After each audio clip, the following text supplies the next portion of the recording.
Bismillahirrahmanirrahim. Assalamualaikum warahmatullahi wabarakatuh. Salam sejahtera untuk saudaraku di mana saja berada, termasuk para penonton yang ada di sini dan penonton di luar sana. Ya. Saya ingin berbagi, menyampaikan sebuah renungan, mudah-mudahan manfaat untuk kita semua. Tapi sebelum saya utarakan, saya beri judul dulu. Ya. Cara merenungkan diri sendiri, cara menyadarkan diri sendiri.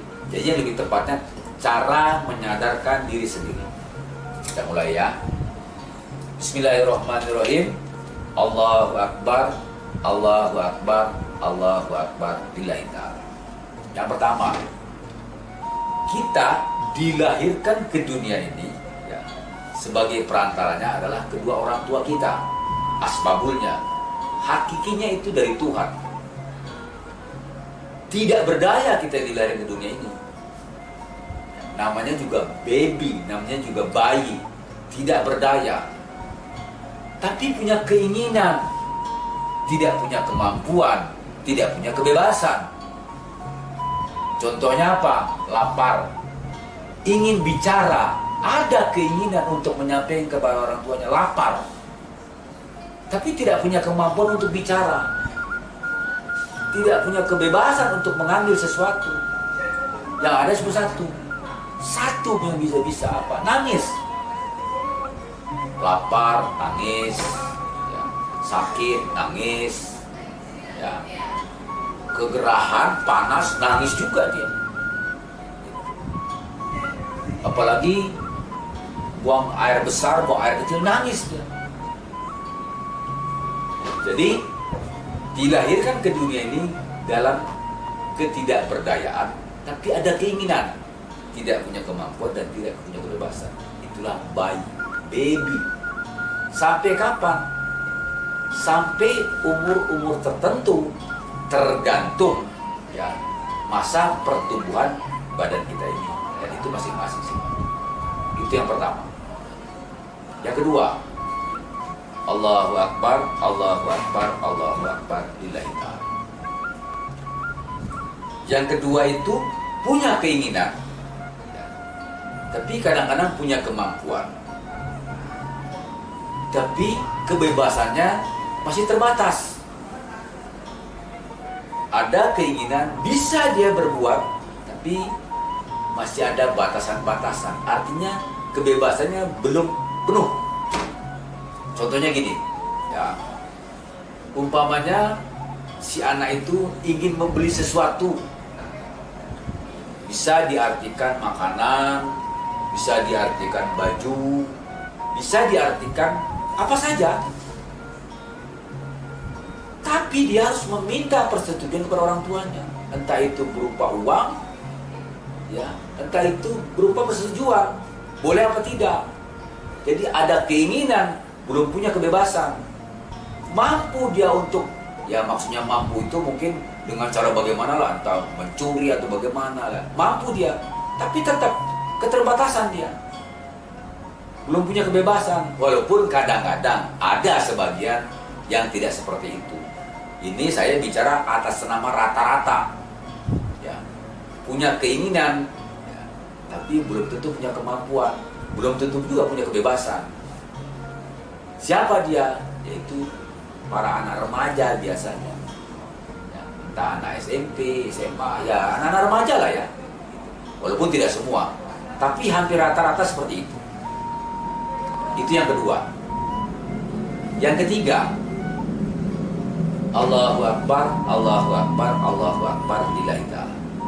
Yang ketiga itu punya kemampuan dan punya kebebasan. Mampu secara ekonomi, bisa diartikan dia sudah bekerja, ya, bisa diartikan dia mengelola perusahaan barangkali, ya. Artinya mampu dia, punya kemampuan dan punya kebebasan, bebas. Mungkin dia sudah menentukan istrinya, ya saya maunya sama dia, atau bisa diartikan punya kebebasan itu karena mampu secara ekonomi. Saya mau pergi ke Bali, Bapak, Mama, saya mau pergi ke Bali, saya titip rumah, titip anak-anak, bisa seperti itu. Atau saya jalan-jalan ke Amerika, atau kemana saja, bebas. Dia bisa menentukan segala sesuatunya, punya kemampuan dan bebas dia. Itu contohnya.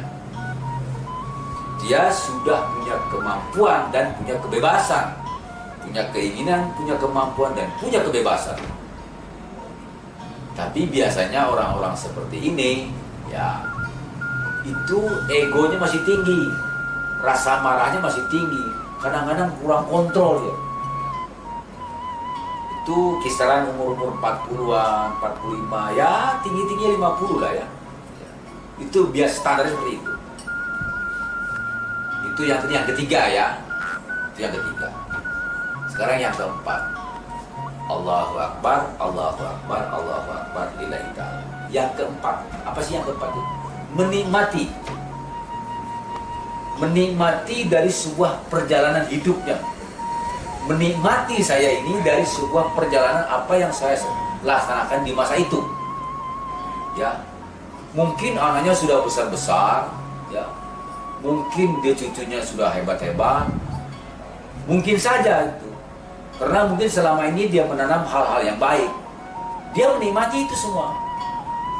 Makanya saya bilang, saatnya menikmati, punya kemampuan, punya kebebasan dan punya hak untuk menikmati apa yang dia tanam selama ini. Itu yang ya, maksudnya yang baik-baik. Tapi jangan salah, yang buruk pun sama.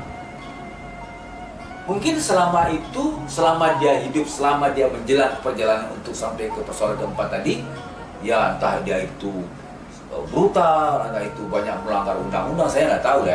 Tapi yang jelas dia tidak menanam kebaikan-kebaikan. Sama dia pun menikmati. Bisa diartikan menikmati sebuah penyesalan, bisa juga diartikan menikmati sebuah ya kajian saja untuk cerita kepada orang lain. Yang jelas dia menikmati itu. Jadi bisa diartikan menikmati yang senang, bisa diartikan menikmati yang kesedihan gitu. Menikmati. Itu yang keempat. Yang kelima, Allahu Akbar, Allahu Akbar, Allahu Akbar, lillahi ta'ala. Yang kelima, pada akhirnya manusia ini, kita ini tidak berdaya. Sama seperti di awal, tidak berdaya. Kenapa? Karena saat itu kita sudah rentang. Kemana-mana sudah dipapa, kemana-mana bisa dituntun, ya. Kadang-kadang sama anaknya yang nganter, kadang-kadang cucunya. Ada keinginan, tapi tidak punya kemampuan istilahnya. Tidak berdaya. Ada keinginannya, tapi tidak punya kemampuan. Ya, dituntun, sakitlah kakinya, ya. Kolesterol, ya. Jantung, macam-macam lah. Bahkan ada yang lumpuh. Ada itu. Artinya apa? Ada keinginan, tidak punya kemampuan dan sudah tidak punya kebebasan. Contoh makan aja lah, makan. Ya mungkin waktu muda apa juga dimakan. Begitu sudah ujur, sudah tidak sanggup makan yang lain-lain. Giginya sudah mulai tidak ada, penglihatan pun sudah mulai buram, bahkan ada yang tidak melihat. Nah, disinilah saya ingin menyampaikan berbagi dari sebuah perjalanan, baik secara koreksi kepada saya sendiri atau kepada teman-teman yang saudara-saudara ya yang nonton di sini ataupun di luar sana. Ingat itu semua. Jangan suka merasa lebih jumawa, karena biar bagaimanapun pada akhirnya kita tidak akan berdaya. Sama seperti semula. Ingat, hayati itu. Maka saya bilang, biar bagaimanapun kita sebagai makhluk, jangan pernah lupakan Tuhan. Berikut aturan-aturannya. Kenapa? Karena biar bagaimanapun, dari awal kita akan kembali ke awal. Maksud saya, dari ketidakberdayaan itu, begitu melonjak setinggi langit, pada akhirnya kita pun tidak akan berdaya lagi. Sekali lagi saya pesan saudara-saudaraku, di mana saja berada, yang mendengar di sini dan yang menonton di luar, jangan pernah melupakan kepada Tuhan.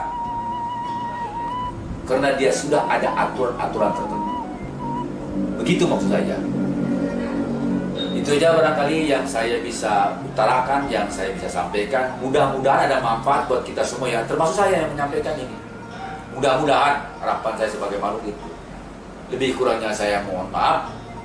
Assalamualaikum warahmatullahi wabarakatuh. Salam sejahtera untuk saudaraku di mana saja berada. Amin dan terima kasih.